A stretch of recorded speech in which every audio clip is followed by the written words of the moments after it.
Bonjour, bienvenue dans cette nouvelle séquence d'infos IMO consacrée pour la dernière fois à l'estimation de valeur. On va conclure ce chapitre par la dernière méthode qui consiste à estimer la valeur d'un bien par son coût de revient.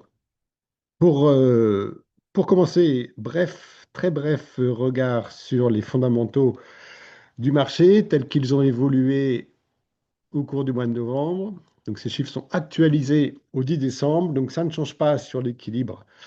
Entre l'offre et la demande, on reste à 63,79. Donc je vous rappelle, beaucoup plus, marché beaucoup plus équilibré qu'au cœur de la bulle, hein. On était à un ratio de 1 à 3. Et là aujourd'hui, on a un différentiel de 16 petits points. Deuxième tableau sur la proportion de ventes négociées, on baisse de quelques dixièmes de pourcent. Par rapport à la séquence précédente, donc on est à toujours plus de quasiment 71% des vendeurs donc, contraints de baisser leur prix pour parvenir à vendre leurs biens. Et cette négociation, là aussi, quelques dixièmes de pourcentage en moins, elle porte sur 9%. 9,02% de la valeur du bien. Tout cela pour vous signifier le fait qu'aujourd'hui, on ne peut pas se tromper dans l'estimation de valeur d'un bien, sinon on va rentrer dans ces 71% des vendeurs qui vont devoir baisser et de baisser en moyenne de 9% leur prix. Autant donc utiliser une méthode efficiente pour estimer la valeur du bien qu'on souhaite vendre. Et cette dernière méthode, on va voir, c'est pas la meilleure, mais elle fait partie de la panoplie de l'expertise immobilière. C'est l'estimation de valeur par le coût de revient. Donc elle consiste, comme le titre l'indique, à déterminer la valeur vénale d'un bien immobilier en fonction de son coût de revient. C'est donc le coût global de l'acquisition, frais inclus, hein, donc frais des professionnels et des frais de mutation, frais de notaire, et des travaux qui ont été investis par le propriétaire qui souhaite aujourd'hui le revendre. Et on va corriger ce coût de revient en appliquant un indice des prix. Il y a trois obstacles majeurs. Le premier obstacle, c'est que le coût d'acquisition n'a souvent aucun rapport avec la valeur vénale du bien à l'instant T.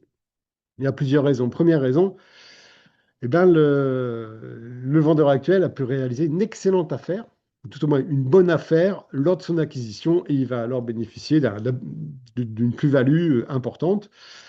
Exemple, il a acheté un appartement sorti des fiscs dans une période où il y avait un stock hyper important d'appartements donc, qui sortaient de ce dispositif de défiscalisation et les prix ont chuté d'une façon extrêmement importante.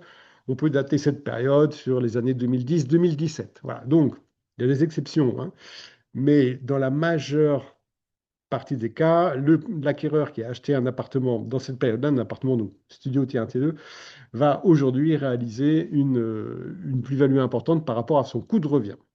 Donc, ce coût de revient ne pourra pas être pris en compte. À l'inverse, le propriétaire a pu réaliser une mauvaise affaire ou une acquisition dans de mauvaises conditions lors de son acquisition.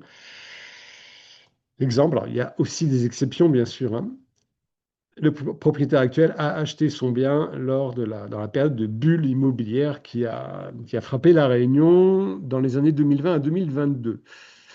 Il y a des secteurs dans lesquels cette bulle a été sévère, hein. Donc l'implosion de la bulle a été très sévère et il sera clairement impossible de retrouver la valeur d'acquisition si on revend aujourd'hui ce bien-là.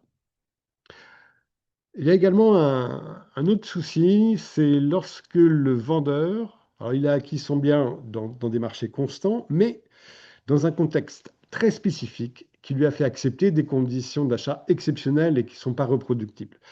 Exemple, il a acheté un terrain et fait construire une maison de très grande qualité dans un secteur qui est peu coté, sauf pour lui. Alors, souvent, c'est des facteurs affectifs qui motivent des personnes à acheter très cher et à construire de belles villas dans des secteurs qui n'accepteront pas une valeur vénale aussi élevée. Donc ce coût de revient ne pourra pas être pris en compte et ne pourra pas être recouvré lors de la revente. Et il y a un autre souci aussi, c'est dans le cas d'une opération liée à une situation personnelle spécifique. Et ça se traduit par un bien qui va se trouver marginalisé sur le marché parce qu'il ne correspond pas aux critères ou aux besoins de la plupart des acquéreurs que l'on va rencontrer. Et l'exemple typique, c'est l'achat ou les travaux pour disposer d'un local mixte, habitation et professionnel, et ce, au sein d'une même propriété. Là encore, le coût de revient risque de ne pas pouvoir être recouvré lors de la revente. Donc, premier obstacle, coût de revient totalement différent de la valeur actuelle du bien. Deuxième obstacle, c'est les travaux. Les travaux sont souvent sujets à cautionnement, donc ils peuvent créer de la valeur, car ils apportent objectivement une plus-value à la propriété sans la marginaliser. Ces travaux, c'est-à-dire que ces travaux vont être appréciés à leur juste valeur par la plupart des acquéreurs présents à l'instant T sur le marché. Exemple, création d'une piscine. OK, pas de souci, ça crée de la valeur. Mais ces travaux peuvent aussi n'apporter aucune valeur ajoutée, voire en détruire. Exemple, eh bien, je reprends mon cas de figure, mais là, il ne s'agit pas d'une construction, mais de travaux d'amélioration très dispendieux sur un secteur qui malheureusement est peu coté. En fait, il y a un point que beaucoup de gens oublient de prendre en compte. Les travaux d'amélioration dans le bâtiment vont coûter exactement la même chose au mètre carré, qu'il s'agisse de travailler sur une villa en front de mer à l'Ermitage ou d'une maison à Cilaos. L'entreprise a des coûts de revient, elle a des salariés, elle va acheter ses matières premières, donc toute chose étant égale, le prix sera le même, le coût sera le même. Mais par contre, la valeur à la revente sera totalement différente. Donc, agrandissement ou amélioration grandiose d'une propriété située dans un secteur peu ou mal coté, et travaux qui, en fait, vont annihiler ou annuler de la valeur, c'est plantations. Voilà, plantations, des belles plantations, mais qui neutralisent ou qui annulent la vue sur l'océan. Dans ces cas-là, les travaux, enfin les dits d'amélioration, vont en fait détruire de la valeur.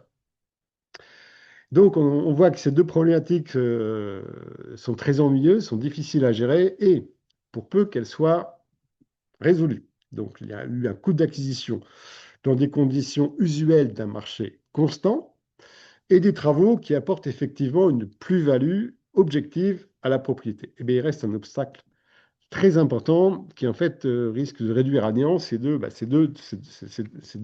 premières étapes. Cet obstacle, c'est l'indice. J'ai mon coût de revient, j'ai la valeur des travaux. Maintenant, il faut que j'actualise ce coût de revient en fonction de l'évolution réelle du prix sur ce marché local entre la date d'acquisition et la date de cession. Et là, on a un souci parce qu'il n'existe aucun indice qui mesure l'évolution des prix de l'immobilier ancien par micro-marché. Or, la valeur d'un bien dépend avant tout de sa micro-localisation.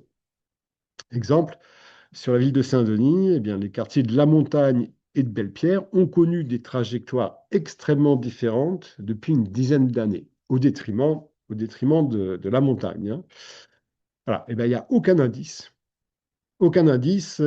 qui reproduise, qui témoigne de cette évolution des prix. Donc, en fait, mon approche se retrouve dans une voie sans issue, sans compter que j'ai en fait une problématique supplémentaire.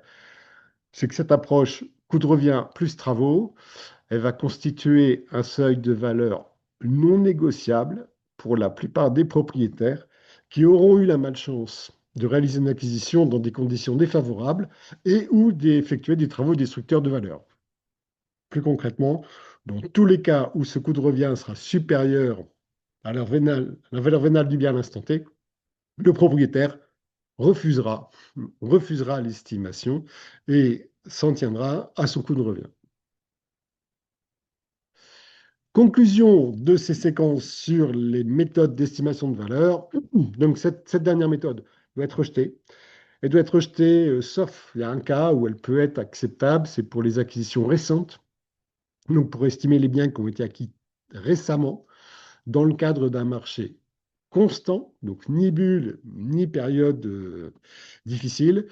Et dans ce cas-là, cette méthode doit de toute façon être nécessairement renforcée par une estimation de valeur par comparaison. Donc, vous l'aurez compris, cette estimation de valeur par comparaison, c'est la méthode efficace pour tous les types de biens. On l'a développé dans le cadre de la séquence, dans la vidéo numéro 3.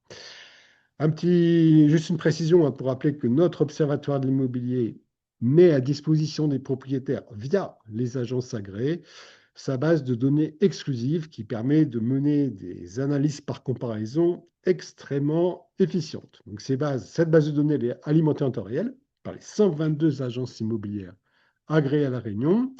Elle est segmentée, cette base, par micro-marché, donc par micro-secteur géographique, et c'est le premier fondamental, le premier déterminisme de la valeur d'un bien immobilier, c'est là où il se trouve. Et cette base, elle est constituée d'informations très qualifiées. Vous avez le descriptif, les visuels de chaque bien vendu, le prix souhaité par le vendeur en début de commercialisation, le prix qu'il a obtenu in fine et le délai de réalisation de la vente effective. Voilà, cette base informative vous permettra d'estimer la valeur de votre bien de la façon la plus précise possible et de le céder dans les meilleures conditions. Je vous souhaite d'excellentes fêtes de fin d'année et on se retrouve dans 15 jours. Kenavo.